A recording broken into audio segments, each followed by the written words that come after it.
तर मित्रांनो, या भागात आपण आयसोसेल ट्रायंगल थेरम म्हणजेच समद्विभुज त्रिकोणाचे प्रमेय हे प्रमेय आपण या ठिकाणी पाहणार आहोत. आता समद्विभुज त्रिकोणाचे प्रमेय काय आहे? If two side of triangle are congruent then the angles opposite to them are congruent. म्हणजेच समद्विभुज त्रिकोणामध्ये ज्या दोन बाजू एकरूप असतात त्या दोन बाजू समोरील कोन एकरूप असतात असं आपल्याला या समद्विभुज त्रिकोणामध्ये दाखवायचं आहे. आता आपण पाहायचं दिलंय गिवन काय दिलंय? In triangle ABC side AB congruent side AC.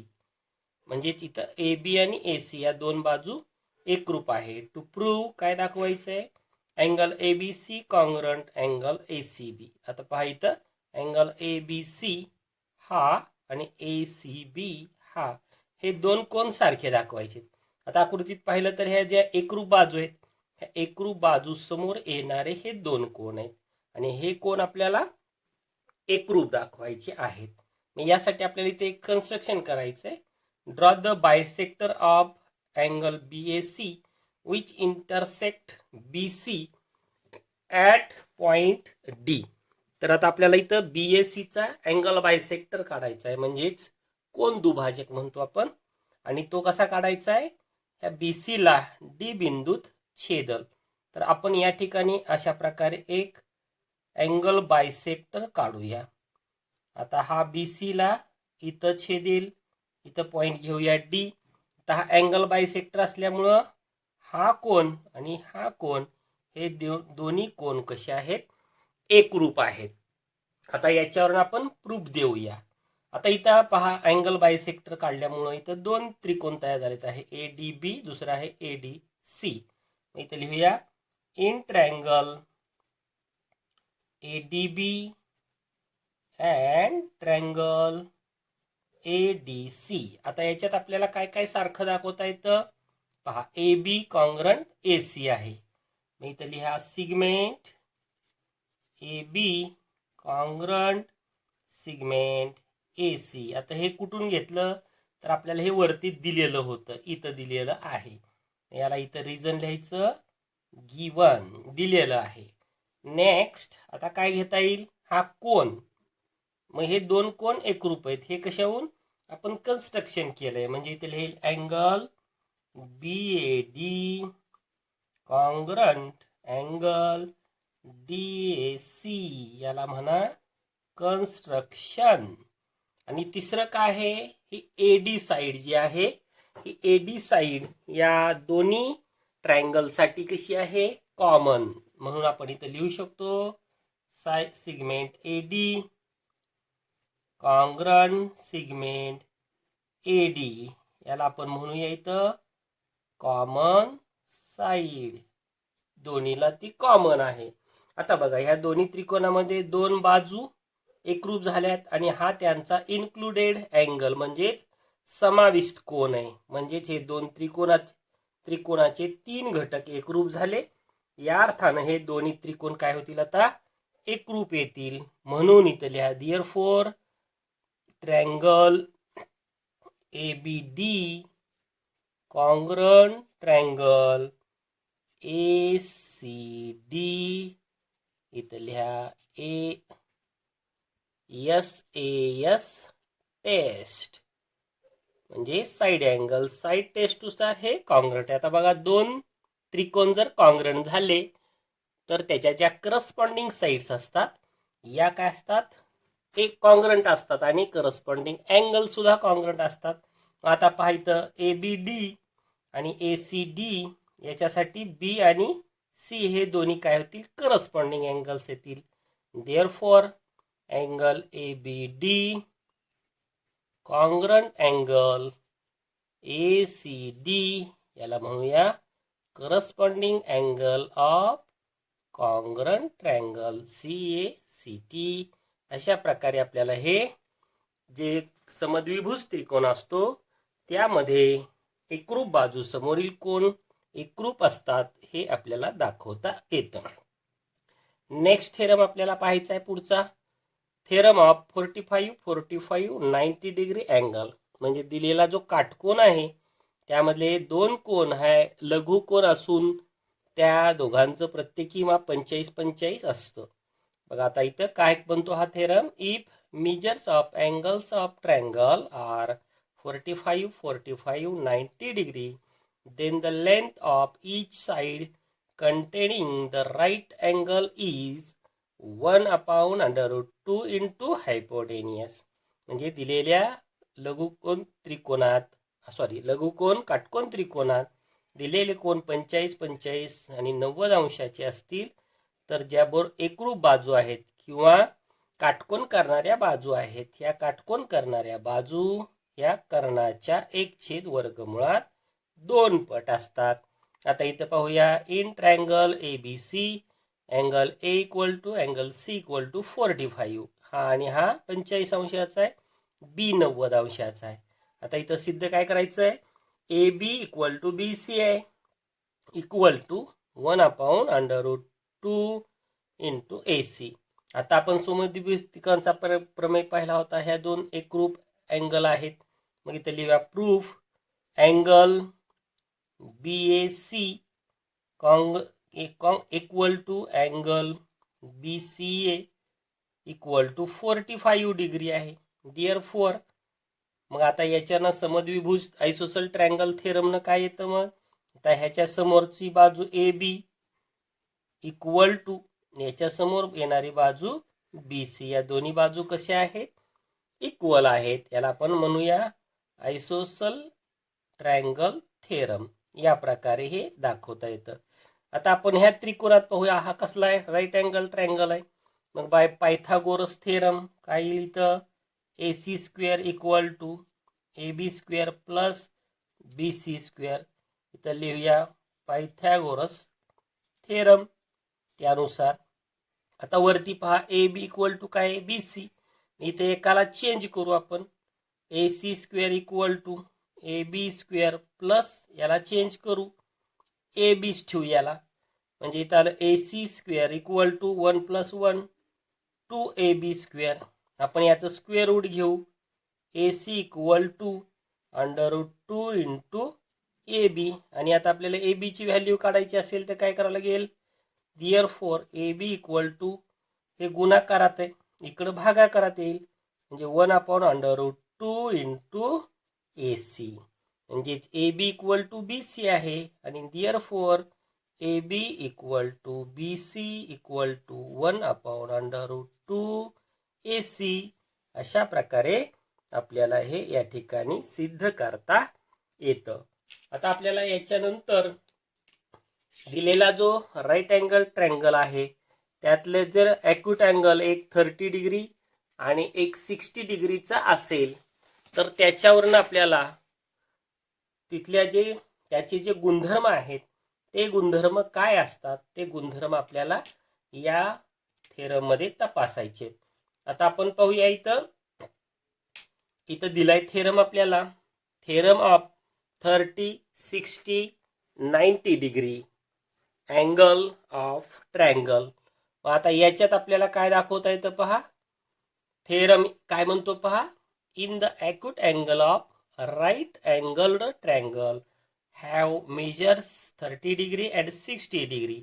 म्हणजे दिलेल्या लघुकोन काटकोन त्रिकोणात एक कोन 30 अंशाचा आणि दुसरा 60 अंशाचा असेल then the length of the opposite side of 30 degree angle is half of the hypotenuse. म्हणजे 30 अंशासमोरील बाजू ही कर्णाच्या निम्मी असते. And the length of the side opposite to 60 degree angle is √3/2 times of hypotenuse. आणि काय सांगायचे दुसरं 60 अंशासमोरील कोणासमोरील बाजू ही कर्णाच्या वर्गमुळात 3/2 पट असते. हे आपल्याला या थेरम मध्ये दाखवायचं आहे. आता गिवन दिलंय in triangle ABC angle B आहे 90 डिग्री, C आहे 30 डिग्रीचा, A आहे 60 डिग्रीचा. To prove number 1 AB equal to 1/2 AC आणि number 2 BC equal to √3/2 AC. तर आता आपण त्या प्रकारे इथं फिगर काढलेली आहे. B 90 डिग्री आहे, A सांगितल्याप्रमाणे 60 आणि C हा 30 डिग्रीचा आहे. आता आपल्याला इथे कन्स्ट्रक्शन करायचं आहे. तर आता आपल्याला काय करायचं आहे, AB हिला पुढं वाढवायचं आहे आणि याला पुढं वाढवून याच्यावर आपल्याला इथे एक D पॉइंट घ्यायचा आहे. तर तो कसा घ्यायचा, AB इक्वल टू BD असावं, अशा प्रकारे तो पॉइंट घ्यायचा आहे आणि मग या ठिकाणी हे CD या प्रकारे जोडून घ्यायचंय. आपण इथे कन्स्ट्रक्शन घेतलंय. Take a point D on extend segment AB ला वाढवून त्याच्यावर D पॉइंट घेतलाय such that AB equal to BD and draw DC आपण या ठिकाणी काढून घेतलेलं आहे. मग आता आपण प्रूफ देऊया. आता पहा इथं आपल्याला दोन त्रिकोण दिसतील, हा एक आहे, हा एक आहे. मग आता पाहूया आपण इथं in triangle ABC and triangle CBD. आता याच्यात आपल्याला काय काय सारखं दाखवता येतं ते पाहायचं. मग काही पहिलं segment AB congruent segment BD. आता ह्या दोन बाजू सारख्या आहेत, याला आपण कारण देऊ शकतो कन्स्ट्रक्शन, आपण ही रचना केलेली आहे. नेक्स्ट काय घेऊया, हा अँगल आहे, दोन्ही ठिकाणी पाहिला तर तो 90 डिग्री आहे. मग खाली घेऊया angle ABC congruent angle CBD, याला म्हणूया इच 90 डिग्री. प्रत्येक कोण कसा आहे, 90 अंशाचा आहे. आता त्याच्यानंतर तिसरं काय येईल, BC साइड दोन्हीला कॉमन आहे. मग इथं घेऊया segment BC congruent segment CD, याला काय म्हणूया आपण कॉमन साइड. आता बघा या दोन्ही त्रिकोणामध्ये दोन बाजू एकरूप आहेत, एक कोण एकरूप आहेत, म्हणजे हे दोन्ही ट्रायंगल कसे झाले, एकरूप म्हणजेच कॉन्ग्रंट.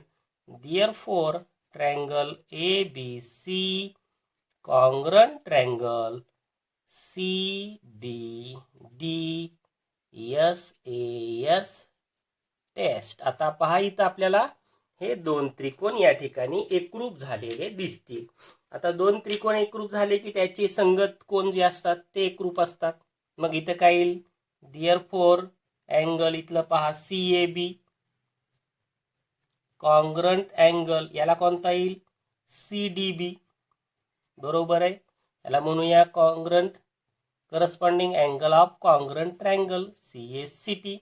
आता पहा इथं CAB हाच याचं माप दिलंय 60, याचं सुद्धा माप किती असायला पाहिजे 60.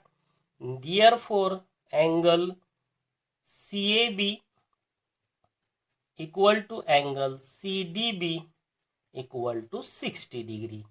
आता पहा या मोठ्या त्रिकोणात CDB मध्ये CAD मध्ये पहा हा कोण 60 अंशाचा आहे, हा 60 आहे. 180 मधनं हे दोन्ही 120 वजा होतील, म्हणजे किती उरला 60. म्हणजे हा सुद्धा कोण काय झाला 60 अंशाचा मोठ्या त्रिकोणात. मग खाली लिहूया therefore triangle ACD angle ACD equal to 60 degree, याला म्हणू आपण रिमेनिंग अँगल, उरलेला कोण. कारण हे दोन कोण 60 अंशाचे झाले, मग हा त्याचा उरलेला कोण आहे. 180 मधनं हे 120 कमी झालं, उरले 60. आता पहा या त्रिकोणामध्ये हा कोण 60 आहे, हा 60 आहे, हा 60 आहे. मग आता आपण आयसोसेल ट्रायंगलचा गुणधर्म काय पाहिला होता, एकरूप कोणासमोरील बाजू एकरूप असतात. त्यामुळं या तिघांच्याही बाजू कशा झाल्या एकरूप, आणि मग हा कोणता कोण झाला इक्विलॅटरल ट्रायंगल. मग इथं लिहू शकतो आपण therefore angle ACD equal to angle CAB equal to angle CDB equal to 60 degree आणि मग आपण इथं म्हणू शकतो therefore triangle ADC is a equilateral triangle.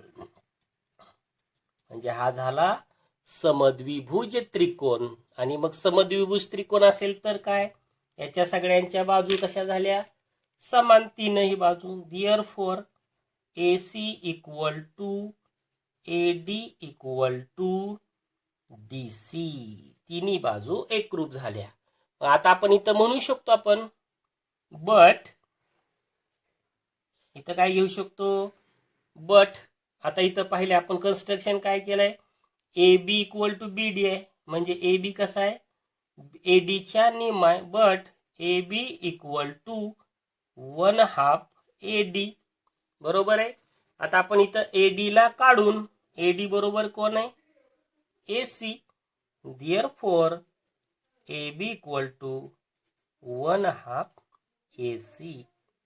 अशा प्रकारे आपल्याला हे या ठिकाणी दर्शवता येतं. आता आपल्याला याच्यातच नंतर काय दाखवायचं आहे, दुसरं 60 अंशासमोरील बाजू ही कशी आहे, वर्गमुळात 3/2 पट. मग आपण तिथं घेऊया. आता कुठल्या त्रिकोणात जाता येत आपल्याला, ABC हा राईट अँगल ट्रायंगल आहे, बरोबर आहे. मग आता याच्यामध्ये आपण चेंज करू शकतो. मग आता पहा इथं ABC मध्ये काय घेईल, पायथागोरस थेरम नुसार आपल्याला, पायथागोरस थेरम नुसार आपण इथं घेऊ शकतो. इथं काय घेता येईल पहा.